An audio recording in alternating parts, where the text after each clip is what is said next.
Okay, I'm back. This video will have the car running. It'll be on the dyno and it'll be making some horsepower. Sorry I haven't been around for a little while, just been busy working, and this car's kind of taking the side burner for now. But I do have it done. Exhaust is on, engine is making horsepower, electronics package is working. So I'll go over most of that stuff, and I do apologize. This video is basically a bunch of videos spliced together over time. So enjoy. So it's April, and I want to get back to working on the car. I haven't touched it in a little while. The only thing I've done is put the fuel tank in, fuel pump. It's got an AEM fuel pump. Care of the boys at AEM. Thank you for that. Here she is. She's just a standard fuel pump there, 50-1000. This will give me plenty of pressure to run in the system here. Then I had my buddy make me a new fuel pump bracket using AN lines and JIC fittings there, number 4 and number 6, and gonna hook that up. It's already done. It has its own custom made fuel lines and everything going into the factory system, and then it's all gonna come into this knockoff fuel pump, which is not real, and we'll see how that works. And I'm going to get one more line and plug it into the JSP fuel rail. And that's going to happen later. But in the meantime, Panic has given me a delivery. And over here we have the stickers that add 5 horsepower each. Coolant temperature sensor and intake airflow sensor.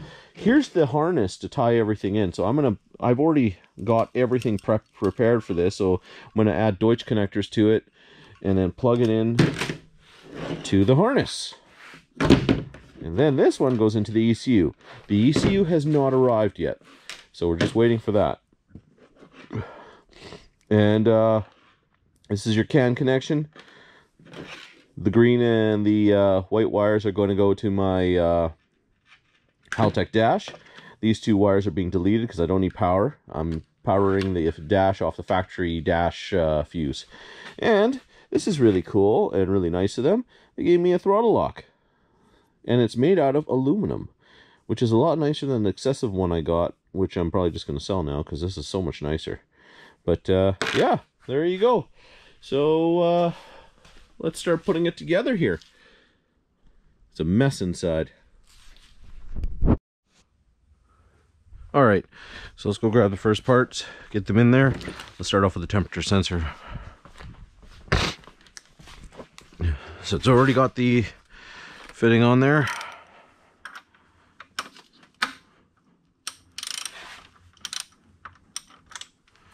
Well, that's nice to see. It's loose already, or is it?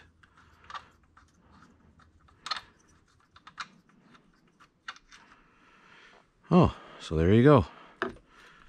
Came out nicely. Let's just make sure it's all the same before we throw it in there. This is a different connection altogether because it's 3 wire, so it's going to send back some data.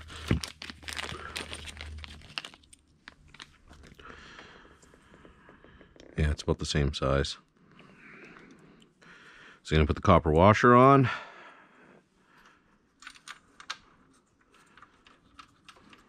And give it a little tighten. Not too tight because it's brass and aluminum, so yeah, be very careful how tight you go on these. Last thing I want to do is have to phone them and say, hey, I need a new sensor. There we go. I'm just going to package the old stuff back up. Now, let's go ahead and route this. So we're going to use the old factory loom hole and slowly feed everything through.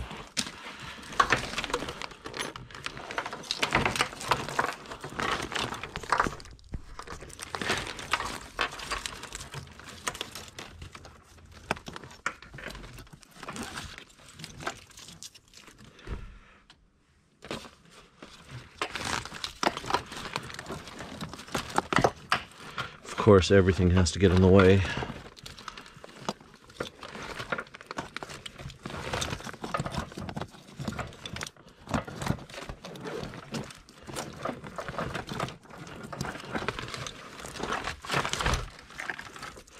There's a lot of wires here to still sort out, which will be really fun once everything's in. But I look forward to it.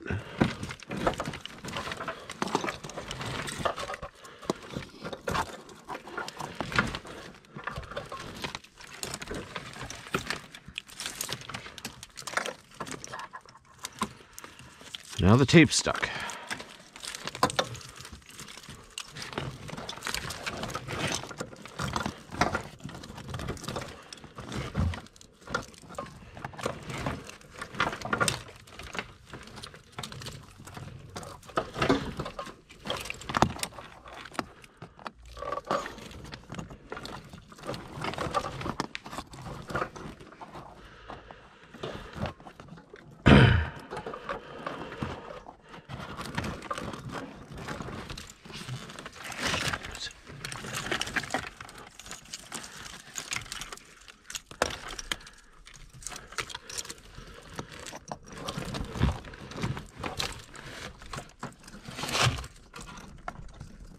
All right, let's go pull some out. Give me some room.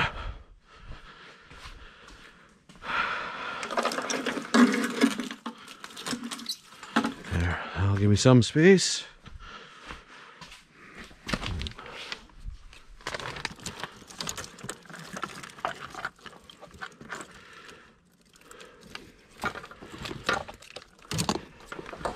It's so much easier if there was another person here.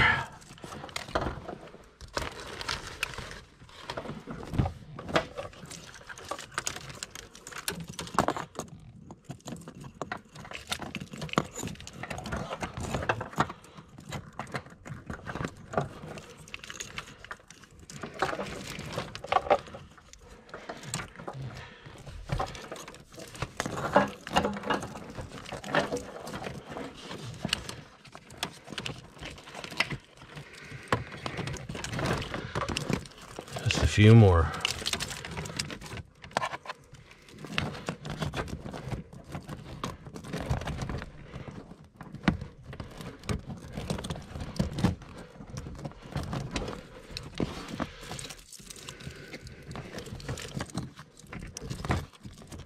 And that's it.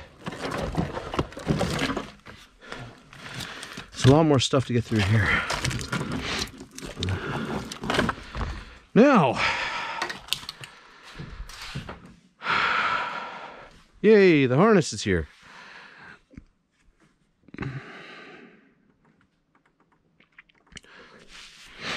Now, where does everything go? Just kidding. Harness is actually separated into the where stuff goes, which is really cool. So, things like your ground and your power, well, they're going to go really close by here to the starter and the ground terminal, or whatever ground terminal you want to use.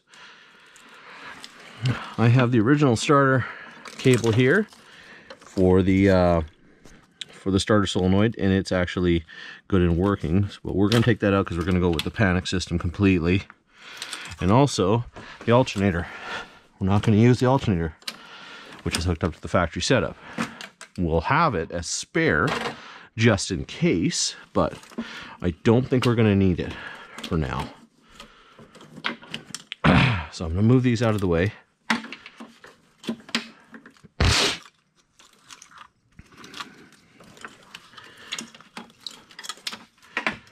So what do we have here? This is fan control. There's a fan harness too that they gave me. I'm going to run that for the cooling fan. This is coolant. So this goes on to the other side of the engine. This is really nice that they planned everything out like this. These are going to the injectors. So these are pretty easy. They're going to go straight up here. The only thing is just routing it. So I have to make sure everything goes in the right place and it looks decent. Over here we have the reverse light and the vehicle speed sensor. So that guy is going to go down here.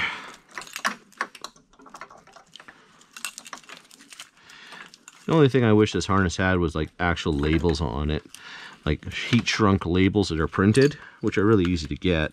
That might, you know, work out too, but it all depends. So what we have here is starter. There's your first one that's plugged in. Go for the low-hanging fruit. And then we have air temperature sensor. That's going to go that way. We don't want to deal with that right now. Throttle position sensor right there. Knock sensor. Oh, I know where you are. There's the knock sensor. Plugged in.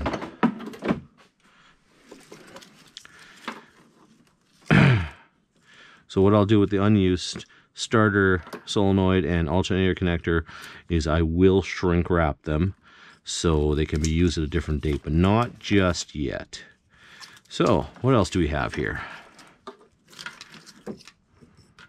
That's pretty much it. And we have the alternator. Let's go jam that guy in. There we go. There we go. It's not that bad. This is going to be my starter right here. I do have a battery in there. Thank God it's disconnected right now because that would have sucked. And this is going to be our ground cable. So the ground bus is connected to the body, but I think I should actually put that one onto the body somewhere just to be safe. We'll probably have to just come up with another little connector for it or something, because I don't want to move it too far. So, what do we have here? This is the question mark. I couldn't figure out that one there. Yes, that's right. I have to get in touch with Panic about that. Auxiliary 4, so I don't need that. That is a Deutsch connector. Here's my main power. So that's going to go on to right here. Now there is another wire I have to bring in here. It's for the fuel pump main. So I'll do that at another time. I'm just going to hold all this stuff together so I know where it goes. And so that takes care of that. And what do we got here? Ah, another unmarked one. I'm sure I'll figure that out. I'll figure that out at some point. A couple of these guys, I couldn't figure out what they were for, so we'll have to come back to them. So these are your injectors. And they're pretty straightforward here. 1, 2, 3, 4. I'm not going to just hook those up just yet because I want to get the intake manifold in place once I get the bottom half of this hooked up. Now, over here, this is going to be the other side of the harness, which I have to route that way. That's kind of how it's going to work. Yeah, what is this? Man, I got to figure that out. It's bugging me. But, yeah, that's where I think I'll leave it for right now.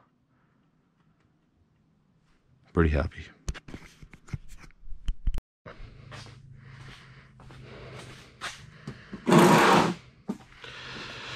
Okay, where are we here? That's going to be that. Injectors.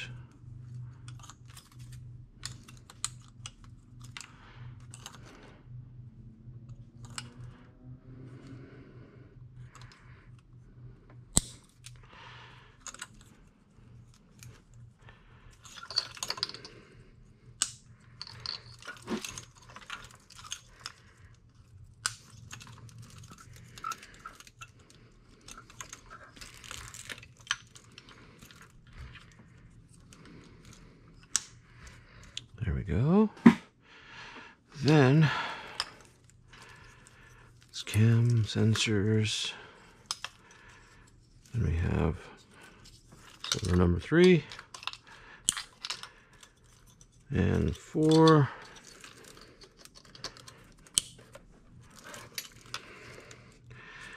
This is what is this one here? Auxiliary. This guy here will be cam angle sensor.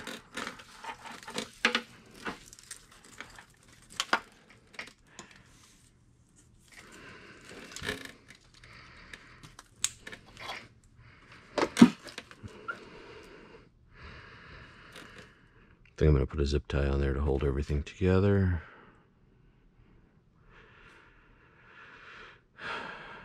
This is not the cam, this is for the filter.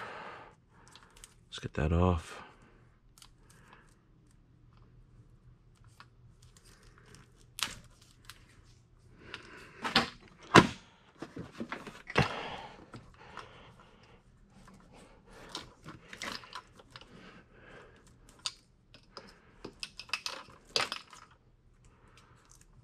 This one here is for the exhaust cam.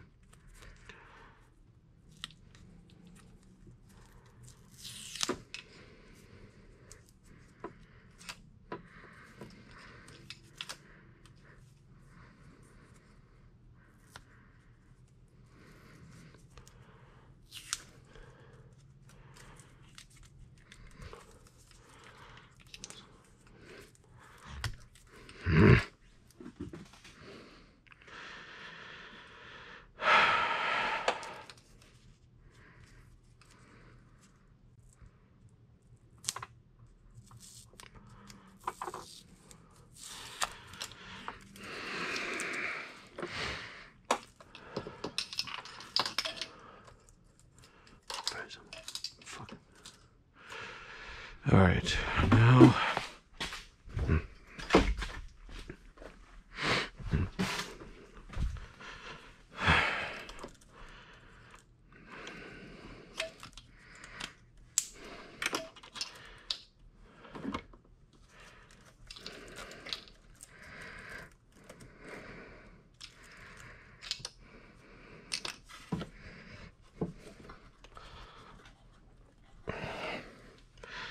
how do I move that? I need a screwdriver.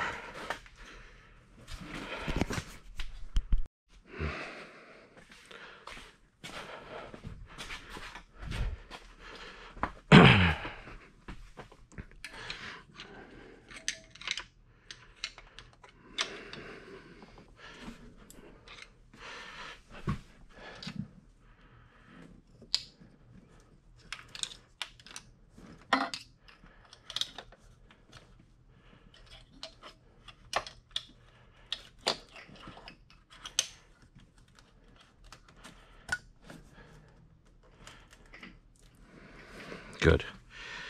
That's that. Coolant temperature sensor's done. Exhaust cam. What do we got here? Exhaust VVTI.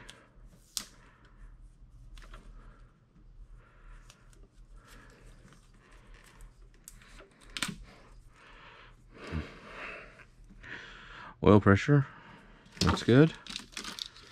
Then we have, that's for the fan control. This one here is for cam angle sensor. And that's it.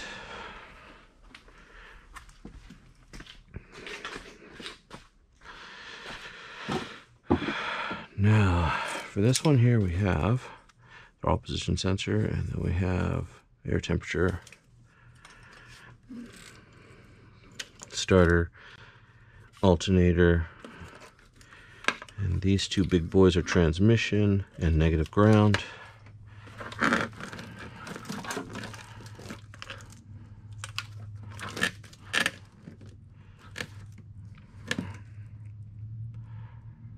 think that's a nice little area to have it. Some PCV valve.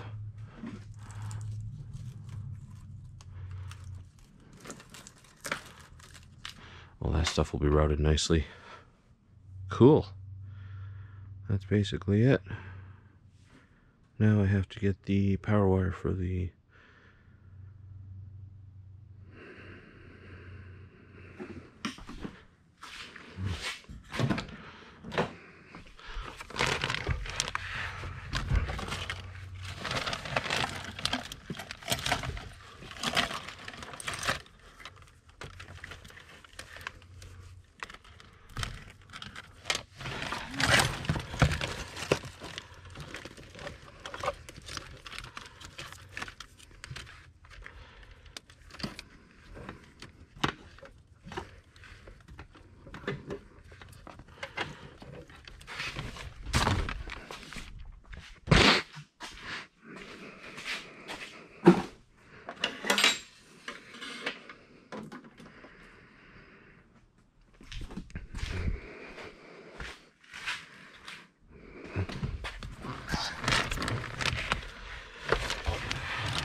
Go.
I don't know how that's going to reach there, but we'll figure it out.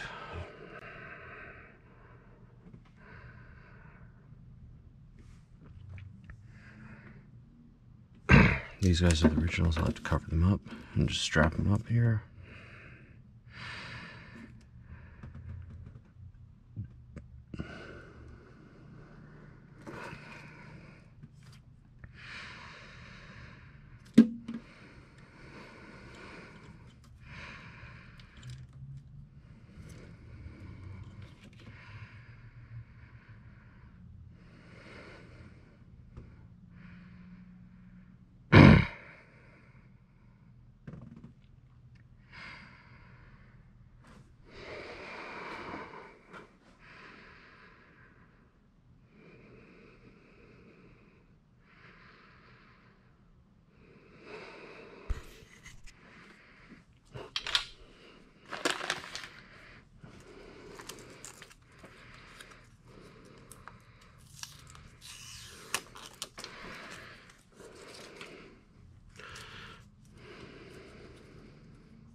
Well, at long last it's back.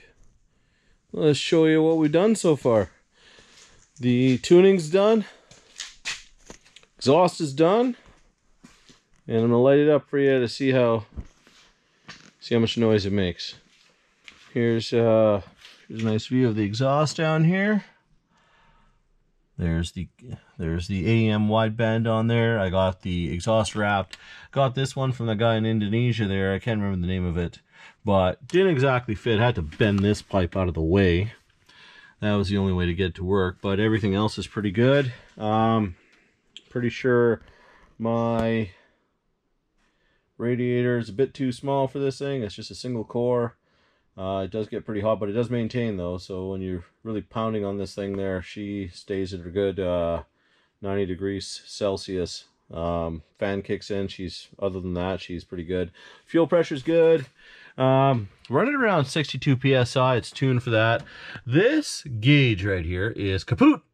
That lasted a whole 2 weeks, and that gauge right there on the fuel pressure regulator is still good, so that's where I go off of.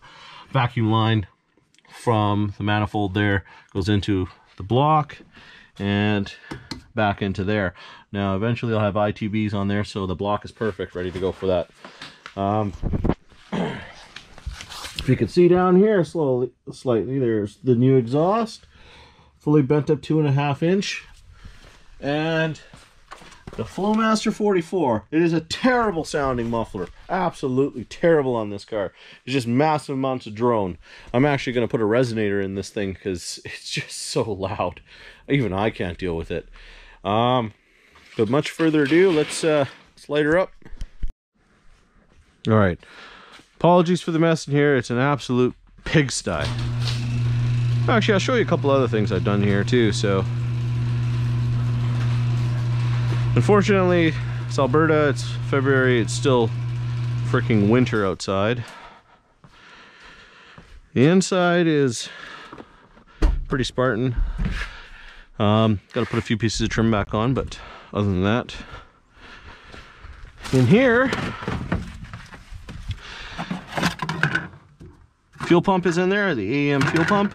The actual braided fuel hoses, which I had done up by a shop here because I am not dicking around with build it yourself ones that eventually blow up and your car burns itself to the ground.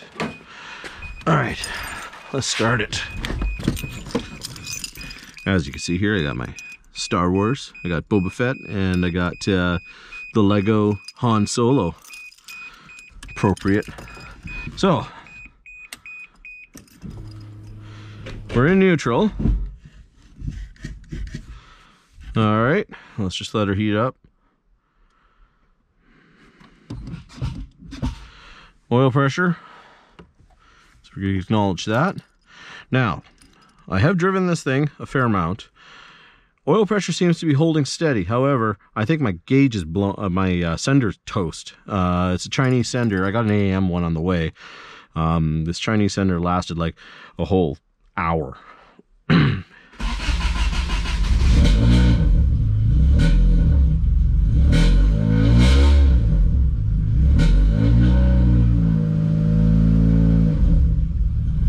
So right now, as it's idling, we're trying to idle. Now, what's happening right now with the idling, it's working with the timing. It's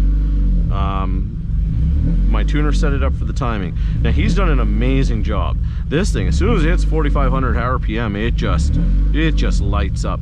The VVTi is progressive on this thing, and it works very nicely. However, right now, because it's at 3 degrees Celsius on here, as soon as it hits 50, then it allows you to go the whole rev range. Right now, if I rev it won't let you go any higher until it's warm. So, let's have a look at this here.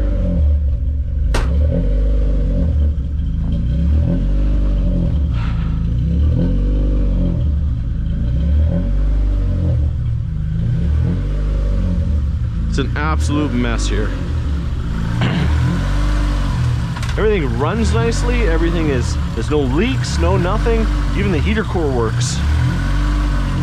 As you can see, this gauge is no good. But this guy's holding nicely there.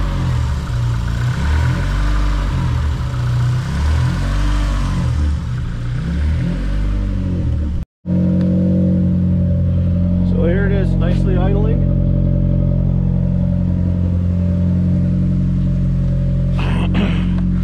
Right here. It won't go over 3,000 because it's not hot enough. My oil pressure gauge seems to be working now, so I know for a fact after I put on the mechanical gauge everything's good. So it's my electronics that are bad. So that little gauge there has to be changed out. Give you a glimpse of it down here, you can see it right down there. Everything else is holding up pretty well. Pretty happy with it. Oh, does that from time to time when it's idling. Broke this piece here completely off, just rusted right out. No rust down here though, but that piece is gone, so I'm gonna see if I can source another one or get a copy made.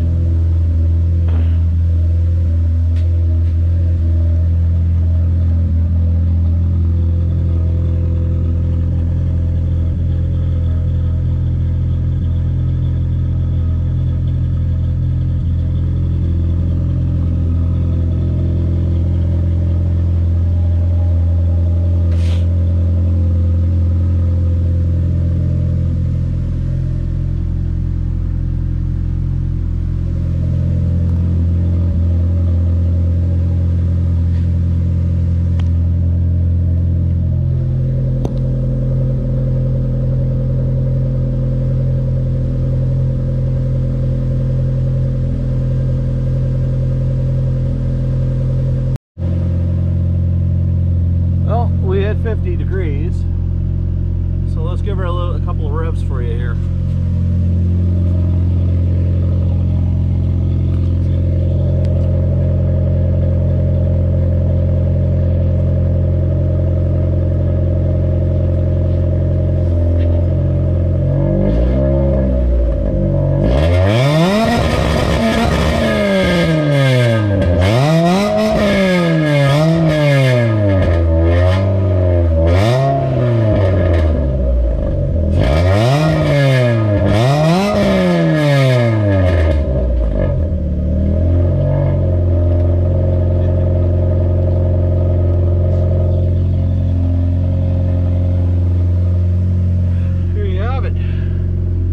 Pretty good.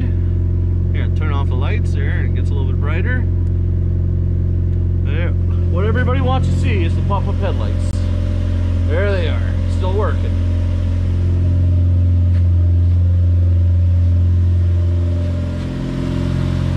There she be.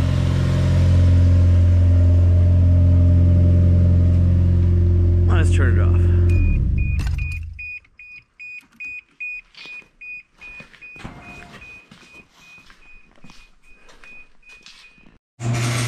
So, don't have too much left to do on the car.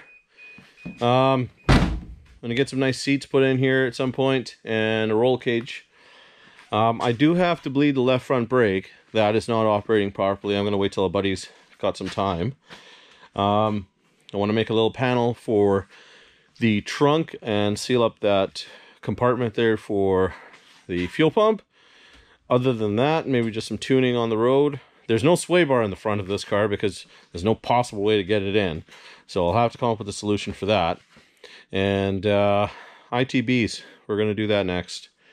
Right now I have the engine tuned by AFR out of Red Deer. We'll post up a little video of that in here too when it was on the dyno. She dropped 230 wheel horsepower, which is pretty impressive for almost a completely stock engine. So yeah, I was pretty impressed with that. The ZE clutch holds up very nicely. Did a lot of burnouts just to try it out and see how she handles. Transmission is very nice. The shifter's incredibly precise. Like, JSP makes that lockout shifter. I highly recommend it with this transmission. I would recommend it. On the tuning front, the two things that I need to do is calibrate the fuel sender, level sender here, because I have it, it's just reading 100% right now because I haven't calibrated it, and the speedometer is slightly off, so I got to change the K value for that. The K factor is your multiplication factor of what's coming out of there. So I'm actually going to take it against GPS and just modify the numbers. I'll show that in another episode, but I've done basic stuff on this car for the tuning here. However, for the more advanced stuff, I went to AFR. They do this stuff on a daily basis, so I was pretty impressed. Like, anybody who says that they don't know how to get the VVTi working on this and they want to delete these VVTis on these Toyota engines, don't know how to tune them.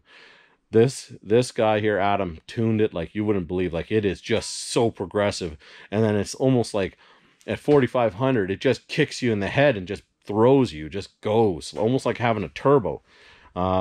Great torque down low too, and yeah, driving around town, just putting around, this thing has been averaging around 36 miles per gallon, so it's been pretty impressive. Yeah, that's about it. I'm gonna start cleaning up my garage now, now that the winter's almost over, and it's been terrible this winter. So yeah, anyhow, stay tuned for my next video. Sorry it took so long to put this video out. Been very busy working and trying to work on the car. Oh yeah, I'm gonna paint this thing. I'm gonna keep it the same bronze. I like this bronze, but maybe go with a little bit more matte in it. That is for another day and another time. And then my son was helping me change the tires on my truck here for the winter, and then he was rolling one of the tires and it accidentally fell into the Celica, broke the piece of trim right there. And I know those things are ridiculously hard to find, and it just actually shattered. It was just rust. So kept that little piece on there for now. Here's the broken piece right here, and it's okay, it's just an accident. I know there's some fiberglass ones available. I might get those, or I was thinking of just taking this to a buddy and making the basic shape out of the aluminum here and just having it milled out. That might be an option too. Take care.